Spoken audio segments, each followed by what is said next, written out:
안녕하세요. 이육조입니다. 네. 오늘 브로셔 보시면은 보라색 깔로 살짝 들어가 있는 뭐 그런 브로셔 있습니다. 저 하나 빌려주시겠어요? 네. 네네. 네네. 제가 할게요. 네. 요렇게 생겼는데요. 네. 요거랑 그 안에 보면은 저희 사진을 많이 찍으셔갖고 나중에 보면 사진 막 꼬이잖아요. 이제 누구 거였나 하고. 그래서 그냥 아예 PPT 내용도 넣어놨어요, 안에다가. 네, 이렇게 해서 이 두 가지로 보시면 됩니다. 그래서 바로 이제 설명에 시작하도록 할 텐데, 올해 얘기 많잖아요. 지금 시험 어려웠다, 까다로웠다. 근데 국어가 어려운데, 영어도 어려운데, 수학도 어려웠다. 근데 탐구도 어려웠다며, 뭐 투 과목 같은 거 장난 아니었다고. 뭐 그런 얘기들 나오더라고요. 그래서 아이들 문자가 답장이 좀 늦어요. 처음에 시험 어떻게 됐어? 라고 했을 때 시험이 좀 쉬운 애는요 즉각 와요. 올해는 한 이틀 있다가 이제 문자 오늘 와요, 아이들이. 그리고 몇몇 학생은 사실 같이 좀 못했다 이런 경우도 생기고 답을 일단 빨리 내야 되니까. 그리고 이제 제가 굉장히 친한 동생 중에서 이제 국어 대학원도 같이 다니고 학부도 같이 다녔던 굉장히 친한 후배가 매년 수능 보러 가거든요. 그 친구 갔다 와서 하는 소리가 딱 10분만 더 있으면 정말 좋은 시험했을 텐데 이런 얘기예요. 정말 어려웠어요 올해. 근데 왜 어려워지냐, 이게 사실 제가 그 작년이 아니죠, 올해 여름에 설명회 때 이미 다 말씀드렸던 영역이었어요. 사실 이게 불가능한 지점으로 가서 난리가 날 거다 라는 얘기를 많이 드렸었거든요. 그래서 어떤 부분인지 바로 한번 말씀드리고 시작해 보도록 할게요. 제가 마음이 급해서 소개도 잊었네요. 학림학원 4년 연속으로 지금 마감하고 있고요. 그리고 중계학림학원 대표 부강사고, 그리고 시대인지학원 그 재종반 전체 대표 강사기도 한 이육조라고 합니다. 반갑습니다. 오늘 뒤에 영어쌤, 수학쌤도 다 대표 강사들로 들어오세요. 그래서 학원에서 가장 좀 중요한 설명회라고 여기고 있고요. 오늘은 얘기가 아마 원래 약정된 시간보다 좀 길어질 거예요, 설명회가. 선생님들마다 또 학원에서도 오늘 제일 중요한 날이다, 오늘 이제 수능에 대해서 다 말씀드리자 이런 마음으로 있으니까 조금 양해해 주시고요. 바로 시작하겠습니다. 일단 올해 수능 문제가 어땠냐라고 하면은 이게 이미 예정된 사건입니다. 45문제 80분은 작년하고 똑같아요. 근데 문제가 원래 문학과 독서, 화작문이 15개씩 문항수가 같았는데 올해 제일 쉬운 파트인 화작문의 영역은 선택 과목으로 빼면서 11문제로 줄이고요. 문학과 독서가 17문제로 더 어려운 파트가 늘었어요. 쉬운 쪽을 줄이고 어려운 쪽을 늘려놨어요, 처음부터. 그런 게 하나 있고요.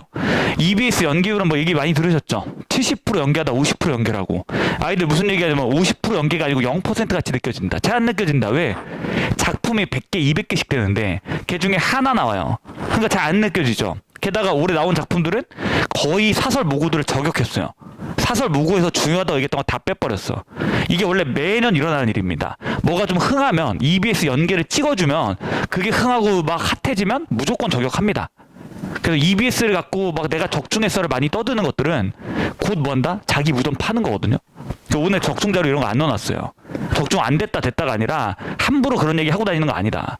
그래서 어쨌든 간에 EBS 연계율은 굉장히 감소했습니다. 체감이 잘 안 돼. 어떤 친구들 선생이 찍어준 거 갖고 다 공부한 애들 있잖아요. 10월 11월에 그런 거 안 통한다. 처음부터 공부해놓지 않으면 모른다. 플러스로 선택 과목 유불리 축소인데 이건 제가 여름에 혹은 작년에 설명해 얘기 드릴 때랑 거의 비슷한 것 같아요. 난이도를 어떻게 맞추겠냐, 문법이 있는 언매가 무조건 어려운데 두 과목의 선택 과목의 유불리를 줄이겠습니다. 화작과 언매의 선택의 유불리를 줄이겠습니다라고 평가원이 10번 넘게 얘기했어요. 어떻게 줄였냐? 언매가 어려워? 그럼 화작도 어렵게 해줄게가 올해 수능이었어요. 똑같이 어렵게 만들게. 이게 올해 수능이었어요. 보통은 한간에는 둘 다 쉬울 거야. 쉽게 되지 않을까, 첫 해니까. 아니, 그냥 똑같이 어렵게 해주면 되잖아. 이렇게 나왔거든요. 그래서 지금 다 어렵게 나왔어. 그 결과물이 뭐냐? 난이도가 이게 화살표 3개가 하나, 둘, 3개가 다 올라갔다는 얘기예요.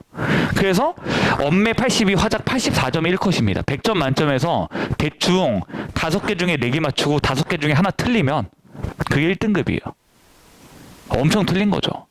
보통 1등급들은 어떠냐면 9월 평가원에 이 평가원이 굉장히 기만적이에요. 9월 평가원 1컷이 얼마인지 아십니까? 97점이에요. 하나 틀리고 아쉬워했는데 지금 10개 틀리고 다행이다는 거예요. 그 아까 시험 봤다고 했던 동생 있죠? 후배. 걔가 학생들 성적에 떨어질까봐 미안해갖고 공통만 풀었대요. 근데 2등급 나왔어. 공통만 풀었는데 2등급 나왔어요. 좀 그런 시험입니다. 이게 왜 그래? 하나, 둘, 세 개. 어디도 쉬워질 여지가 없고 다 어려워질 요소밖에 없는 상태의 시험이었고 지금 이렇게 나왔다. 이게 얼만큼 어려운 거냐라고 하면요. 혹시 알고 계십니까? 2019학년도 평가원장님이 나와서 사과했잖아요. 죄송하다고. 또 잘렸어요, 다음날. 그만두셨습니다. 그리고 평가원 전체의 국어과는 다 교체됐어요. 싹 다. 출제자가. 검토진 다 교체됐어요. 그의 1컷이 84점이에요. 더 어렵죠. 근데 올해 말이 없죠. 왜 말이 없냐면 두 가지예요. 첫 번째는 그 애는 괴랄하다고 해요. 지문 너무 길고 내용이 너무나 복잡하고 그냥 정말 그 전공서적 같은 느낌? 올해는 죄송하지만 이 문제 가지고 제대로 분석이 돼 있지가 않은 것 같아. 아이들이 막 분노하는 지점이 있거든요. 그 지문은 사실 쉬워요. 그 뒤에가 말이 안 되는데 그 뒤에까지 지금 공부해본 사람이 없다. 이 시험이 어려우면요 말이 조용해져요. 찾아보면 총평이 없어. 잘 모르니까 뭐 이런 상황이 벌어집니다. 어쨌든 이렇다. 다행한 얘기를 드리면 보통 이런 애 뒤에는 굉장히 쉬울까요? 아니면 적당히 어려울까요? 아니야. 그렇게 생각하시잖아. 아니라니까요. 19학년도에 84점 뒤에 20학년도는 88점을 컷을 만듭니다. 쉬워져도 한계가 있어. 항상. 매년 그래요. 이 구도는 쉽게 되기가 어려운 구도예요. 자체가. 그래서 뭐 이렇고. 근데 이 얘기 들으면 답답하잖아요. 사실 이렇게 얘기하면 야씨 뭐 그러면은 해야 돼 말아야 돼 이러고. 제가 추천드리는 거는 우리 반 안에 여기서도 아이가 공부를 잘하고 국어 1등급 계속 받아왔고 1, 2등급 나오고 국어는 잘해 이런 친구들 있잖아요. 올해 수능을 반드시 풀어봐라. 선택 과목 공부 안 돼 있으면 공통은 우리가 다 공부한 거니까 1번부터 34번까지는 풀어봐라. 풀어보고 이야기해야 된다. 풀어보고 나면 겸손해지고 겸허해집니다. 진짜. 진짜.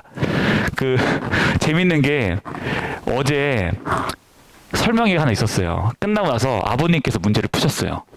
아버님께서 국어 국문학 석사까지 하셨대요. 풀고 문자를 이만큼 보내셨습니다. 이걸 아이들이 푼다고 말이 됩니까? 이런 얘기 길게 쓰신 거예요. 근데 이게 또 제가 다양한 말씀을 드리면 엄청 어려워져도 아이들은 처음에 모를 때 맞닥뜨리면 충격받고 쓰러지지만 알고 1년 동안 준비하면 그거 많이 바꿔요. 정말 똑똑하고 정말 유연하게 잘 바꿉니다. 그 이야기 해보도록 할게요. 일단 시사점은 앞으로의 공부는 기출이라고 다 공부하면 되는 게 아니다. 수능 국어의 기출 중에서 독서 파트 이게 결정타예요. 이게 제일 어려운 문제 10개 중에 8개입니다.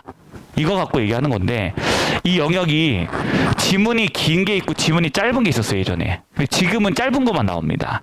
왜 그러냐면 예전에는 세 지문으로 15문제 냈는데 지금 4지문 17문제 되고요. 그 4지문 중에 하나는 가나로 주제복합형으로 글이 짧은 거 2개를 써요. 지금은 짧은 글 5개 갖고 내는 겁니다. 글이 다 짧아요. 무조건.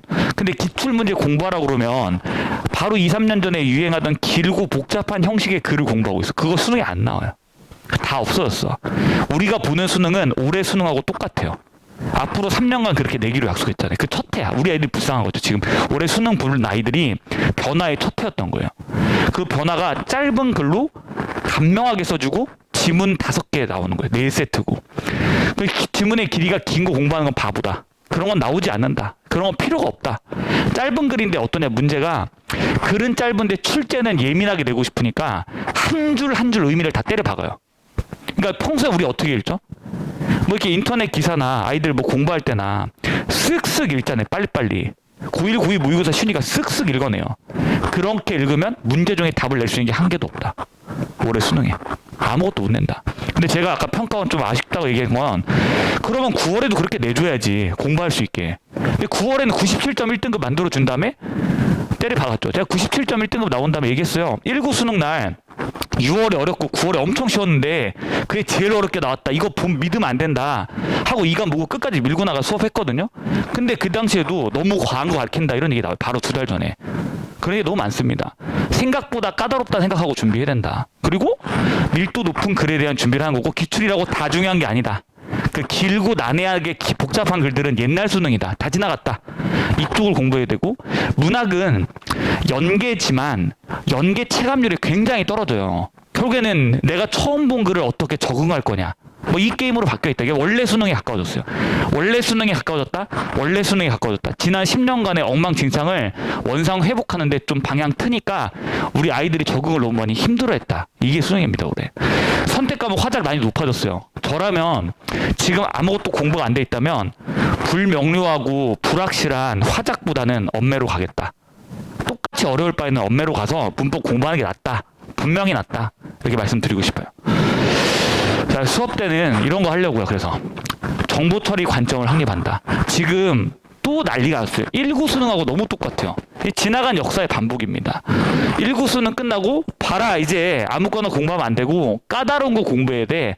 리트 미트 같은 것들 법학 대학원 시험 문제랑 거의 유사하잖아. 그러니까 그거 공부해야 돼.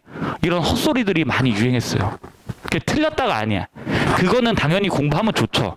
기본기가 없이 아무것도 없는 애한테 그걸 갖다 놓으면은 안 된다. 환자가 아프면, 환자라 해서 좀 죄송합니다.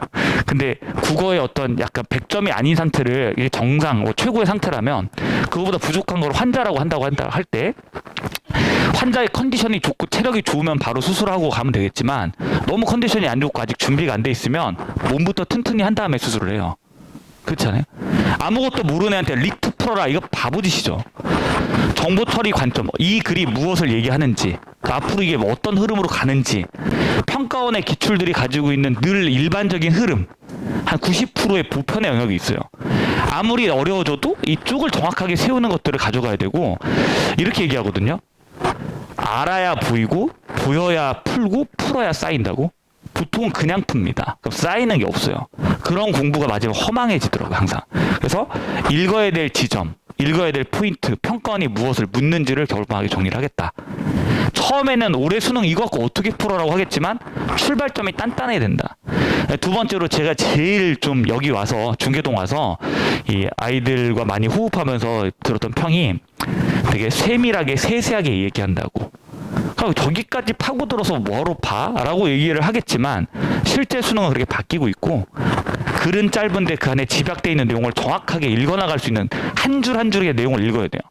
문장과 문장, 문단과 문단, 문장과 문단 어떻게 붙는지 이런 것들을 초반에 정확하게 잡아놔야 뒤에 까다롭고 새로운 문제들 많이 풀잖아요. 그때 내가 뭐 하는지 알고 쌓일 수 있다. 이 두 가지에 좀 집중을 해서 겨울방에 보려고 하고, 세 번째로 독해 태도 교정이라고 했는데 이런 게 있어요. 지문이 어려워지면, 쉬울 때는 그냥 풀어도 맞지만 어려워지면 순간적인 오독, 잠깐의 실수, 판단의 미스, 적절한데 갑자기 적절하지 않은 것으로 이해, 이런 오류의 영역들을 많이 만듭니다. 시험장에서 오류의 영역들이 발생하면 어떤 일이 발생하냐면 이 선지 하나 갖고 있는 게 아니에요. 이 문제 하나, 이 선지 하나 갖고 여서 다른 문제에 영향을 주고 올해 같은 시너지를 내요. 올해 문제가 다 미친 듯이 어려운데 그건 아니거든요. 문제가 어려운 것도 있고 쉬운 것도 있는데 이 한번 멘탈 흔들렸다? 멘탈 털린다고 해요. 아이들 표현으로요. 멘탈 털리고 나니까 뒤에가 다 안 보이죠.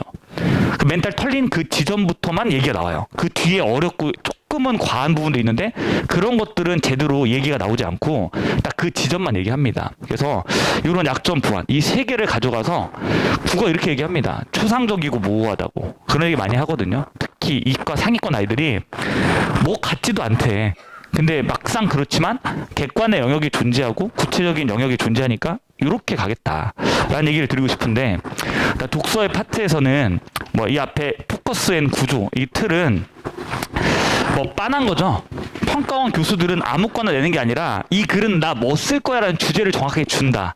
거기에 맞춰서 읽어줘야 되고, 구조와 양상이 유사한 것들이 기출에서 반복되고 있으니까 90%의 영역들, 이 영역들은 좀 세밀하게 문장 문단에 대해서 정확하게 읽는 것들, 우리 90%의 영역들은 수업 때 좀 같이 한 번에 잡아놓고 출발하면 좋겠고, 이제 요거 얘기하려고요. 올해 포인트, 정답 확정의 논리들. 그러니까 시험장에서 80분 동안 풀면서 만약에 저한테 앉혀놓고 저를 수험생 1번으로 앉혀놓은 다음에 45문제 선지 5개씩이니까 225개 선지예요. 너 225번 OX 퀴즈로 푸는데 하나 그냥 이게 뭐 1번이 답이면 2, 3, 4, 5번은 아니다 이런 거 없이 225개의 선지 OX 퀴즈인데 몇 개가 O고 몇 개가 X인지 몰라 풀어봐라고 하면은 제가 다 맞을 수 있을까요? 제가 수업하는 학림학원 선생이나 시대인재 선생들 다 앉혀놓고 오징어 게임처럼 시험 보면 그다음 하나 틀리면 총으로 빵 쏴버렸어. 몇 명이 살아남을까요?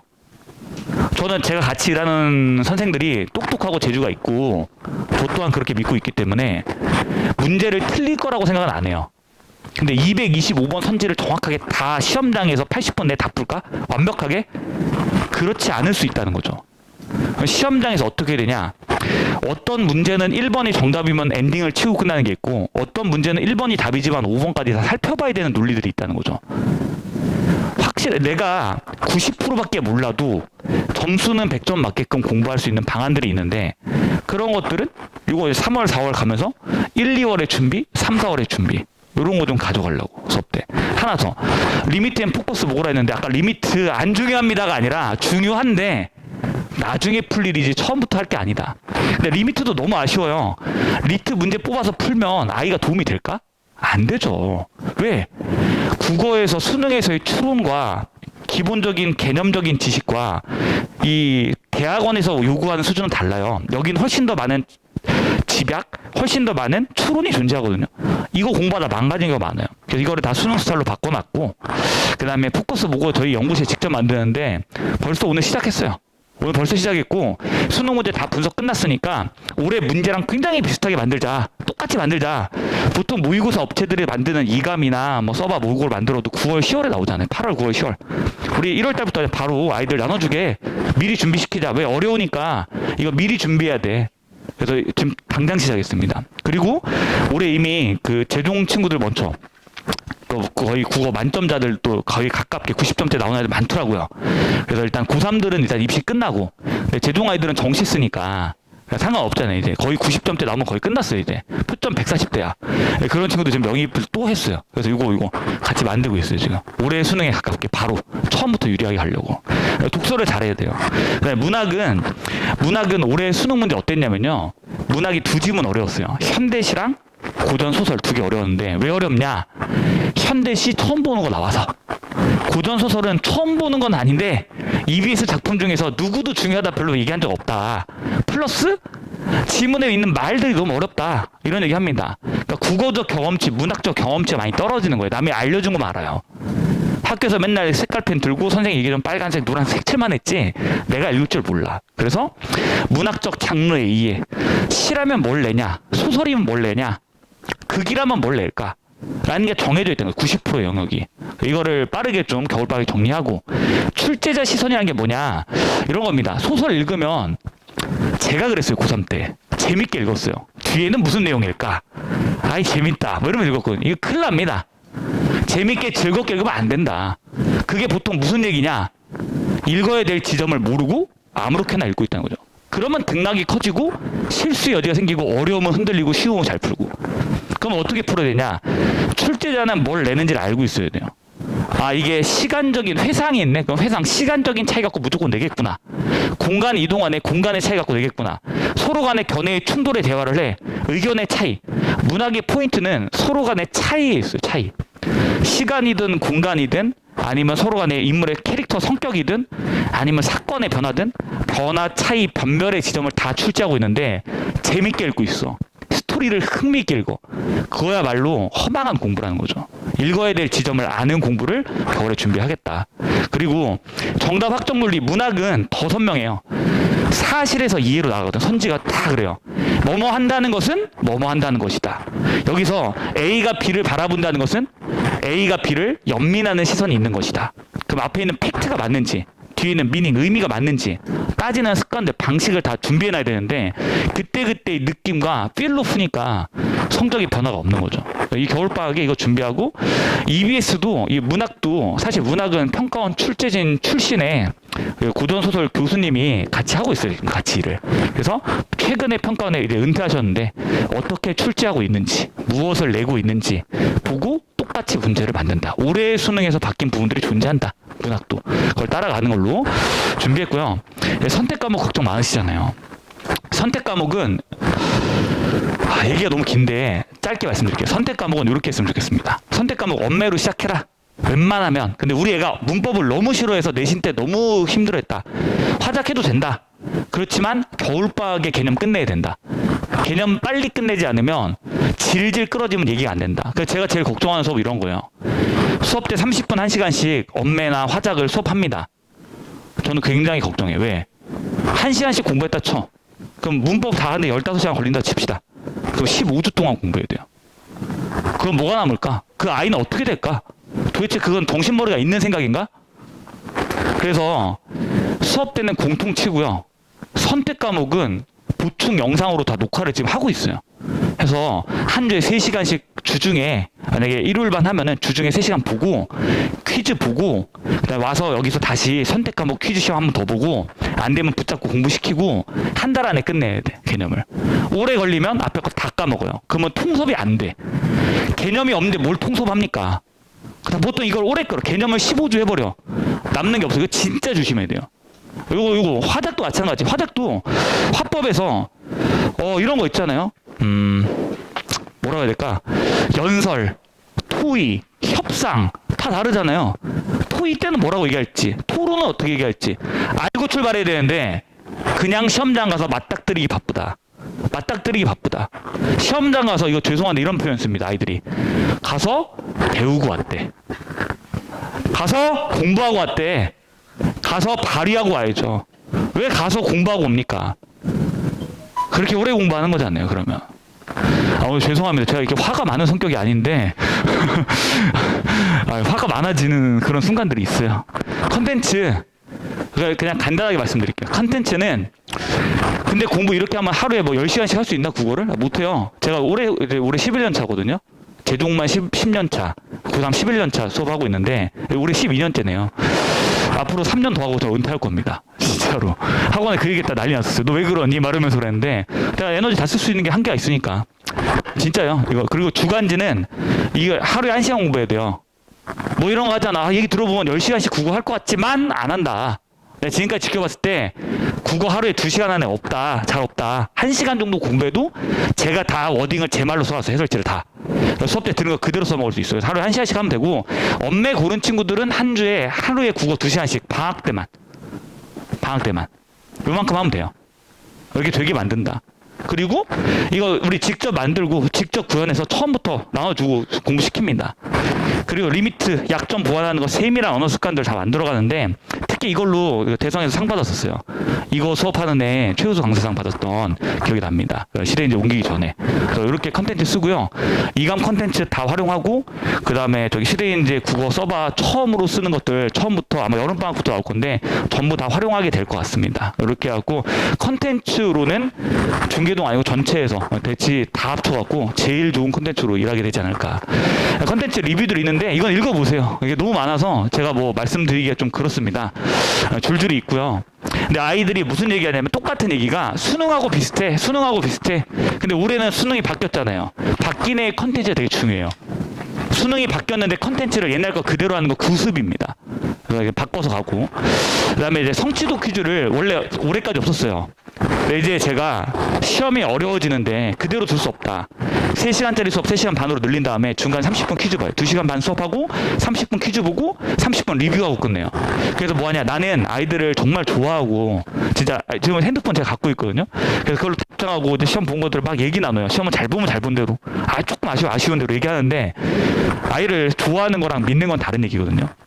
믿진 또 못하는 부분이 있어요. 그래서 확인한다. 그날 잘 이해했는지.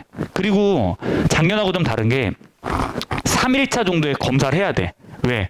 토요일날, 일요일날 수업 듣느라 바빠서 월요일날 공부를 잘 안 하더라고요. 화요일날 여세를 몰아서 안 해요. 수요일날 이제 해야 되는데 하면서 안 해. 그 이제 목금 되면 어머니 아시죠? 아버지 아시죠? 학생들 분이 더 잘할걸?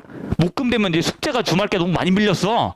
밤새고 하고 학원 가서 이제 푹 쉬어. 이거 하잖아요, 지금. 안 그러면 좋은데. 3일째. 일요일날 수업이 화요일날. 어디까지 공부했어? 이제 해야 되는구나.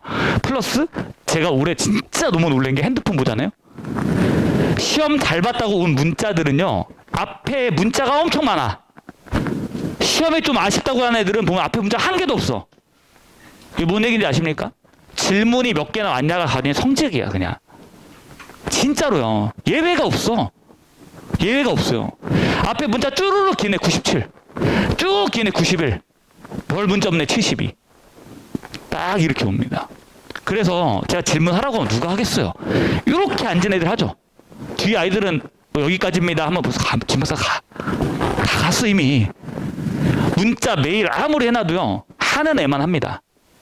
그거 안 되겠다. 바꾸자. 3일자에 너 질문 있니? 어디까지 공부됐어? 내가 물어보려고요. 이렇게 가야 돼. 지금은. 아니면 현장 강의 뭐하러 듣습니까? 온라인 강의도 많은데. 딱 집어서 하길 바라잖아요. 애들이 많으면 관리가 안 되고 아이들 적으면 관리가 잘 된다? 웃기지 말라고 그래요. 사람이 어떤 마음을 가졌냐에 따라 달라집니다. 달라진다고요. 올해는 그렇게 가보자. 이런 생각으로 관리라는 얘기가 좀 좋지 않아서 저는 동행 시스템을 썼는데 이건 뭐 저기 기억 인지 그래프인데 아시죠? 이제 시간이 지나면 많이 감소되니까 그 전에 올려놓겠다. 이런 얘기를 해놨습니다. 공감의 영역은 제가 개별 마지막으로 12월 중순 정도에 그 수강 신청된 학생들 대상으로 해서 어머니들과 함께 수업 직전에 한번 어떻게 준비하고 어떤 가짐으로 1년 동안 공부해야 되는지를 한번 제 혼자 시간을 가진 날이 있을 거예요. 간담회 있을 겁니다. 오늘 저기 뭐 학원에 조사하는 게 있나요? 일단 수업 안 들으셔도 되니까 관심 있으시면은 예약자로 다 등록을 해놓으세요. 그러시면은 그 문자 간담회 문자로 보내드릴게요. 그래서 제가 제 수업 듣고 안 듣고가 아니라 1년간 공부 어떻게 하는지 한 1시간 정도로 해갖고 가능하면은 대면으로 불가능하면은 영상으로만 그분들만 따로 해갖고 제가 남겨드릴 겁니다. 그리고 이 공감의 영역으로 가서는 제가 이제 취미가 없어요. 11년 동안 취미가 없어. 친구가 없습니다.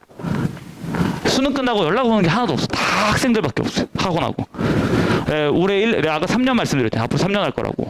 이 3년 동안에는 제가 이 일만 생각하면서 살 거거든요. 이 영역에서도 1등이다 무조건. 이것만 생각하는데 결혼도 못했고 애도 없고 아무것도 없으니까 잘할 수 있어요. 그래서 이것만 신경 쓰면서 살 거다. 저는 약간 종교적인 길을 걷고 있다고 생각하거든요. 제 나름으로는. 아예 진짜예요. 왜냐면 중계동 처음 올 때 정시로 대학 간다는 룰이 없었어요. 수능을 잘 본다는 세계가 없었어요. 제가 처음 올 때. 그거 제가 와서 만들었다고 생각해요. 정말로. 그 모의고사들 사설 모고들 많이 푸는 거 이 중계동 안에서 제가 만들었습니다. 그 여기에 선생님들 지금 좋은 선생님들 많이 진짜 오늘 영어쌤도 진짜 훌륭한 선생이고 수학 정말 아끼는 후배이자 최고 강사입니다. 오늘 오는 멤버들 최고의 강사들이거든요. 이 길 오는데 제가 중계동에서 얻은 게 너무 많고 지지를 너무 많이 받았기 때문에 거기에 대한 보답한다는 마음으로 하나하나 또 학원이랑 똑같은 마음이거든요. 올해 반드시 성적 내고요. 결과 만들어낼 겁니다.